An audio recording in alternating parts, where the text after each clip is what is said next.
Arya. El camino era poco más que 2 surcos entre las hierbas crecidas. Por un lado, aquello era bueno, había tan poco tráfico de viajeros que nadie podría señalar en qué dirección se habían ido. Allí la marea humana que recorría el camino real no era más que un reguerillo. Lo malo era que el camino resultaba sinuoso como una serpiente, trazaba curvas y más curvas, se enredaba con otros senderos secundarios y en ocasiones parecía esfumarse por completo para reaparecer media legua más adelante, justo cuando ya habían perdido la esperanza. Arya lo detestaba a muerte. El terreno no era duro, las colinas eran onduladas y los campos sembrados se intercalaban entre prados, bosquecillos y valles surcados por arroyuelos de aguas tranquilas bordeados de sauces. Pero pese a todo, el camino era tan estrecho y retorcido que tenían que avanzar a paso de tortuga. Lo que más ralentizaba su marcha eran los carromatos, que avanzaban a duras penas. Los ejes crujían bajo el peso de la carga. Tenían que detenerse una docena de veces al día para desatascar las ruedas, que se quedaban trabadas en los surcos, o doblar las yuntas para ascender por una ladera embarrada. En cierta ocasión, en medio de un bosquecillo de robles, se toparon de frente con 3 hombres que llevaban un cargamento de leña en un carro tirado por un buey. No había lugar para que se cruzaran, de manera que no pudieron hacer otra cosa que esperar mientras los leñadores desaparejaban al buey. Lo guiaban entre los árboles, daban la vuelta al carro, volvían a uncir al buey y regresaban por donde habían llegado. El buey era aún más lento que los carromatos, así que aquel día apenas avanzaron nada. Arya no podía contenerse y a menudo volvía la cabeza para mirar atrás, siempre temiendo que los capas doradas les dieran alcance. Por la noche cualquier ruido la despertaba y empuñaba a aguja de manera instintiva. No habían vuelto a acampar sin poner centinelas, pero Arya no se fiaba de ellos, y menos cuando eran los chicos huérfanos. En los callejones de desembarco del rey se las habían apañado muy bien, pero allí fuera se encontraban perdidos. Cuando era silenciosa como una sombra, podía pasar ante ellos sin que se dieran cuenta. Se movía con rapidez a la luz de las estrellas para orinar en el bosque donde nadie pudiera verla. En cierta ocasión, mientras Lomi Manos Verdes estaba de guardia, trepó a un roble y saltó de rama en rama y de árbol en árbol hasta acabar justo sobre su cabeza, sin que él se diera cuenta. Podría haberse dejado caer sobre él, pero sabía que sus gritos despertarían a todo el campamento, y Llorén la castigaría de nuevo con el palo. Lomi y el resto de los huérfanos le daban un trato especial al toro, ahora que estaban enterados de que la reina quería su cabeza. Pero el muchacho se desentendía. «Yo no le echo nada a ninguna reina», decía furioso. «Hacía mi trabajo y nada más. Fuelles, tenazas, recoger, entregar. Iba para armero y de pronto el maestre Mod va un día y me dice que me tengo que unir a la guardia de la noche. Yo no sé nada más». Y se iba a sacarle lustre a su yelmo.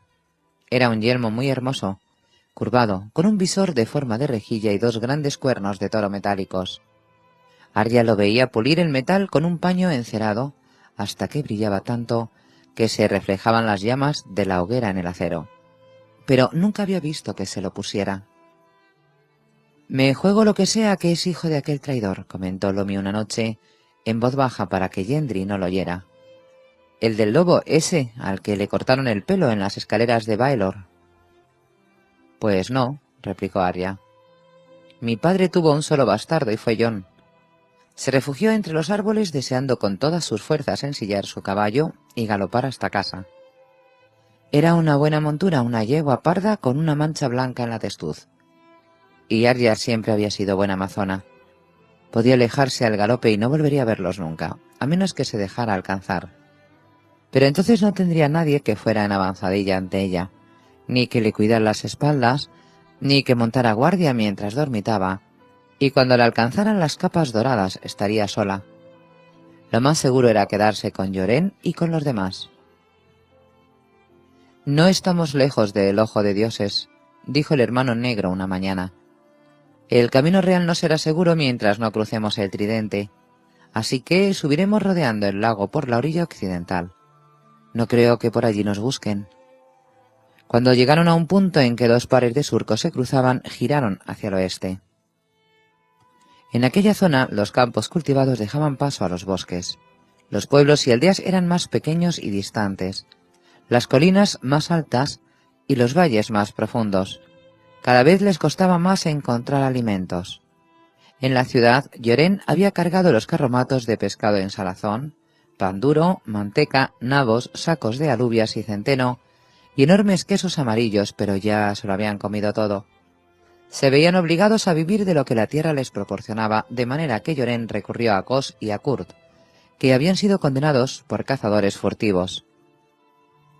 Los hacía avanzar por delante de la columna, por los bosques, y al caer la noche regresaban con un ciervo que cargaban entre los dos con una pértiga o con un hato de perdices colgado del cinturón. Los chicos más jóvenes eran los encargados de recoger moras por el camino o de saltar una valla para llenar un saco de manzanas si daban con algún huerto. Arya era la que mejor trepaba y también la más rápida y prefería hacerlo a solas. Un día se tropezó por casualidad con un conejo. Era gordo, de pelo pardo, con orejas largas y naricilla inquieta. Los conejos corrían más deprisa que los gatos, pero no podían subirse a los árboles. Le dio un buen golpe con el palo y lo agarró por las orejas. Llorén lo guisó con setas y cebollas silvestres. A Arya le dieron una pata entera, porque el conejo era suyo. La compartió con Gendry. A los demás les correspondió un cacillo por cabeza, incluso a los 3 hombres encadenados. Jaqen H'ghar le agradeció con suma cortesía aquel manjar. Y Mordedor se lamió la grasa de los dedos sucios con una expresión de éxtasis en el rostro, pero Rorye, el que no tenía nariz, se echó a reír. «Este sí que caza bien», dijo. «Chichones mata conejos». Al pasar por una aldea llamada Brezo Blanco, unos campesinos los rodearon en un maizal y les exigieron que pagaran las mazorcas que habían cogido. Llorén echó un vistazo a sus guadañas y les arrojó unas pocas monedas de cobre. Hubo un tiempo en que a los hombres de negro se los agasajaba con festines desde Dorne hasta Invernalia, dijo con amargura, y los más altos señores consideraban un honor acogerlos bajo sus techos. Ahora unos cobardes como vosotros exigen dinero constante y sonante a cambio de un mordisco de manzana agusanada. Escupió al suelo. «Es maíz y mejor de lo que merece un cuervo hediondo como tú», le replicó uno de ellos con grosería. «Sal de nuestros campos y llévate a esos criminales, o te clavaremos a una estaca entre el maíz para que espantes a los otros cuervos». Aquella noche asaron las mazorcas ensartadas en palos y se las comieron a mordiscos. A Arya le supieron de maravilla, pero Llorén estaba tan enfadado que no quiso comer. Parecía como si sobre él pendiera una nube, tan negra y desastrada como su capa. Recorría el campamento a zancadas, inquieto sin dejar de murmurar entre dientes. Al día siguiente Cos regresó corriendo desde su puesto de avanzadilla para avisar a Llorén de que habían visto un campamento. «Son 20 o 30 hombres», dijo, «con cotas de mallas y yelmos. Algunos están malheridos y uno parece moribundo, por lo que grita. Hacía tanto ruido que he podido acercarme bastante. Tienen lanzas y escudos, pero solo un caballo y está cojo. Su campamento huele a rayos. Deben de llevar ahí bastante tiempo». «¿Has visto algún estandarte?» «Un gato arbóreo moteado, amarillo y negro, sobre campo marrón». «No sé quiénes son», reconoció Llorén. Dobló una hoja amarga, se la metió en la boca y la masticó. «Puede que estén con un bando o con el otro, pero si andan tan desesperados, eso no importa. Seguro que querrán quitarnos los caballos. Será mejor dar un rodeo». Tuvieron que apartarse varias leguas de su camino y perdieron al menos 2 días, pero el viejo dijo que no era un precio demasiado caro. «Vais a pasar mucho tiempo en el muro, el resto de vuestra vida. No hay prisa por llegar». Cuando retomaron el rumbo hacia el norte, la presencia de hombres que vigilaban los campos se hizo cada vez más frecuente. Arya los veía a menudo de pie junto al camino, mirando en silencio con ojos gélidos a los viajeros. En otras ocasiones patrullaban a caballo a lo largo de las vallas, con hachas colgadas de los cinturones. Cierta vez vio a un hombre sentado entre las ramas de un árbol seco, con un arco en la mano y un caryac colgado a su lado. En cuanto los vio, puso una flecha en el arco y no apartó la vista de ellos hasta que el último carromato desapareció en la distancia. Llorén no dejaba de mascullar maldiciones. Eso, que se quede en el árbol, a ver de qué le sirve cuando los otros vengan a por él. Entonces sí que llamará a gritos a la guardia. Vaya si nos llamará. Un día más tarde, Dover divisó un brillo rojo contra el cielo del anochecer. O el camino se ha desviado, o el sol se está poniendo por el norte. Es fuego, anunció Llorén, que se había subido a una loma para ver mejor. Se chupó el pulgar y lo alzó. El viento lo alejará de nosotros, pero más vale estar alerta. Y alerta estuvieron. A medida que la oscuridad se imponía, el fuego parecía brillar más y más, hasta que tuvieron la sensación de que todo el norte estaba en llamas. En ocasiones les llegaba el olor del humo, pero el viento siguió soplando en la misma dirección y las llamas no se acercaron a ellos. Al amanecer el incendio se había consumido, pero aquella noche ninguno pudo dormir bien. Ya era mediodía cuando llegaron al lugar donde había estado el pueblo. En más de una legua a la redonda, los campos eran un erial abrasado y de las casas no quedaban más que restos calcinados. Por todas partes había cadáveres quemados de animales cubiertos por mantas vivientes de cuervos carroñeros, que alzaron el vuelo y graznaron furiosos ante su presencia. Del interior del torreón seguía saliendo humo. La empalizada de madera parecía resistente desde lejos, pero en la práctica no lo había sido. Arya, que iba a caballo por delante de los carromatos, vio cadáveres quemados empalados en estacas afiladas a lo largo de las paredes, con las manos ante el rostro como si hubieran tratado de luchar contra las llamas que los consumieron. Llorén dio orden de detenerse cuando aún estaban a cierta distancia, y les dijo a Arya y a los otros muchachos que vigilaran los carromatos mientras él se adelantaba a pie junto con Murch y Kuljak. Cuando saltaron la verja rota, una bandada de cuervos levantó el vuelo, y las aves que llevaban en las jaulas respondieron a sus graznidos.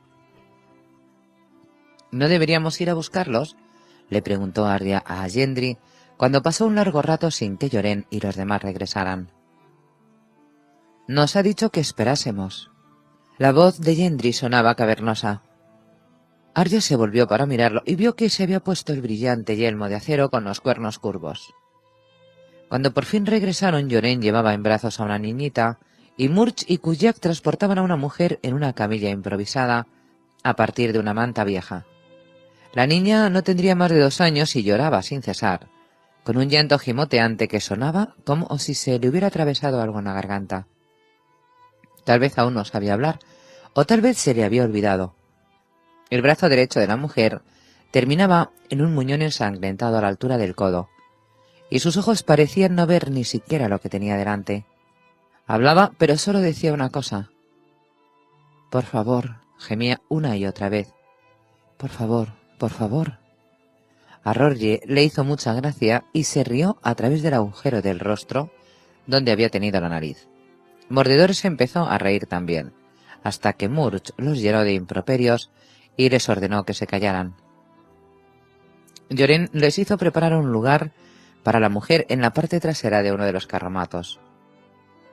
«Y daos prisa», dijo. «Cuando oscurezca, esto se va a llenar de lobos y de cosas peores».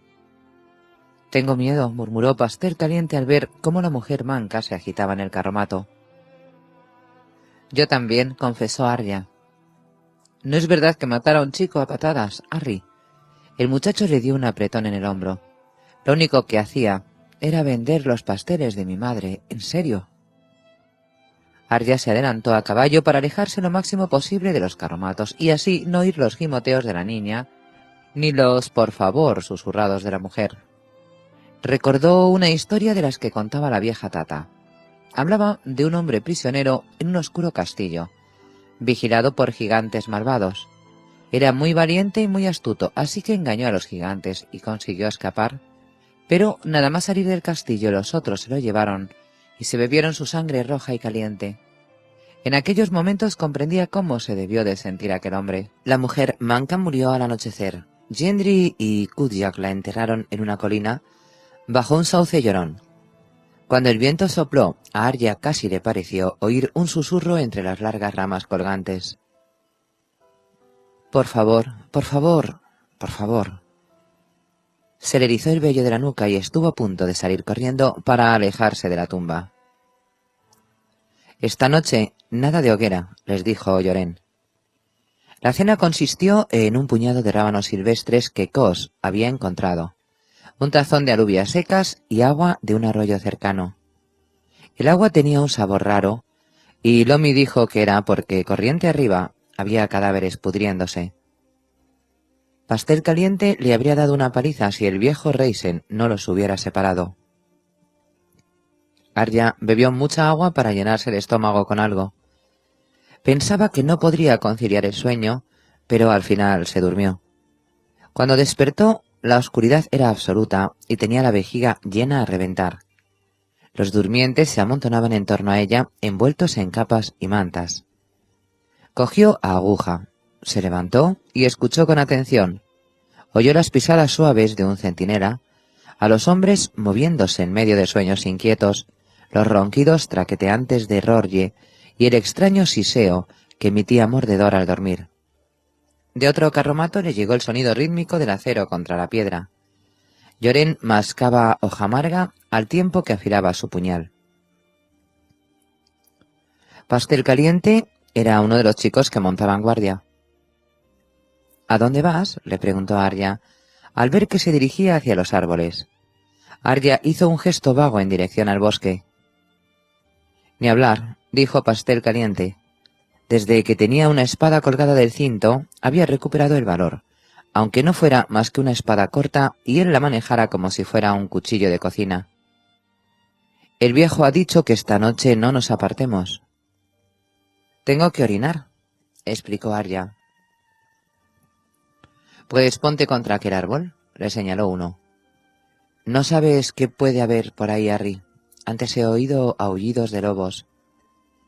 A Llorén no le gustaría que se peleara con el chico. Trató de poner cara de miedo. —¿Lobos? ¿De verdad? —Que sí, que los he oído yo. Se me han quitado las ganas. Volvió a su manta y fingió dormir hasta que oyó cómo se alejaban las pisadas de Pastel Caliente. Rodó sobre sí misma y se escabulló hacia el bosque por el otro lado del campamento, silenciosa como una sombra. Allí también había centinelas, pero no le costó ningún trabajo esquivarlos. De todos modos, para no correr riesgos, se alejó el doble de lo habitual. Estaba orinando en cuclillas, con la ropa enredada en los tobillos, cuando oyó un crujido entre los árboles. «Es Pastel Caliente», pensó aterrada. «Me ha seguido». Fue entonces cuando vio los ojos que brillaban en el bosque, iluminados con el reflejo de la luna. Se le hizo un nudo en el estómago y agarró a Aguja sin preocuparse por si meaba en la ropa. Contó los ojos: 2, 4, 8, 12. Toda una manada. Uno de ellos salió de entre los árboles y se le acercó. La miró y le enseñó los dientes, y Arya solo pudo pensar en lo idiota que había sido y en lo que iba a regodearse Pastel Caliente al día siguiente, cuando encontraron su cadáver a medio devorar. Pero el lobo dio la vuelta y regresó a la oscuridad, y en un instante los ojos desaparecieron. Temblorosa se limpió, se ató los calzones y siguió el sonido de la piedra de afilar para volver al campamento y a Llorén. Cuando se subió a su carromato tenía el rostro desencajado. —¿Lobos? —susurró—, en el bosque. Sí, no me extraña, ni siquiera alzó la vista para mirarla. —Me han asustado. —¿De veras? —escupió hacia un lado—. Yo creía que en tu familia os gustaban los lobos. Nimeria era una loba huargo. Arya se cruzó los brazos sobre el pecho, estremecida. No es lo mismo, además ya no la tengo. Llorí y yo le tiramos piedras para que se marchara. Si no, la reina la habría matado. Se ponía triste siempre que hablaba de aquello. Seguro que si hubiera estado en la ciudad, no habría permitido que le cortaran la cabeza a mi padre.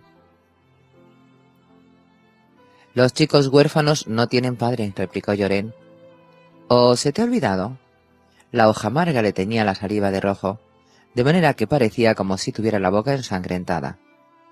Los únicos lobos que deberían darnos miedo son los que van disfrazados de hombres, como los que acabaron con aquella aldea. Quiero irme a casa, dijo abatida. Trataba con todas sus fuerzas de ser fiera, como un carcayú y todo lo demás, pero a veces se sentía como si al fin y al cabo no fuera más que una niñita. El hermano negro sacó otra hoja amarga del fardo que llevaban en el carromato y se la metió en la boca. Quizá debí dejarte donde te encontré, chico. Debí dejaros a todos. Por lo visto, en la ciudad estabais más seguros. No me importa, quiero irme a casa. Hace casi 30 años que me dedico a llevar hombres al muro. La espuma brillaba entre los labios de Llorén como burbujas de sangre. En todo ese tiempo solo he perdido a 3. Un viejo murió de fiebres, a un muchacho lo mordió una serpiente mientras cabalgaba, y un imbécil trató de matarme cuando estaba dormido. Le proporcioné una segunda sonrisa bien roja para compensarlo por sus molestias. Hizo el gesto de pasarse el puñal por el cuello para que Arya se hiciera una idea. 3 en 30 años. Escupió la hoja amarga que había estado mascando. Habría sido más sensato tomar un barco. Así no hay posibilidad de encontrar más hombres por el camino, pero... De todos modos, cualquiera más inteligente habría tomado un barco. En cambio yo... Llevo 30 años recorriendo este camino real. Se enfundó el puñal. Vete a dormir, chico. ¿Entendido? Arya lo intentó. Pero mientras yacía bajo la fina manta, seguía oyendo el aullido de los lobos y algo más. Otro sonido más tenue, poco más que un susurro al viento, que tal vez fueran gritos.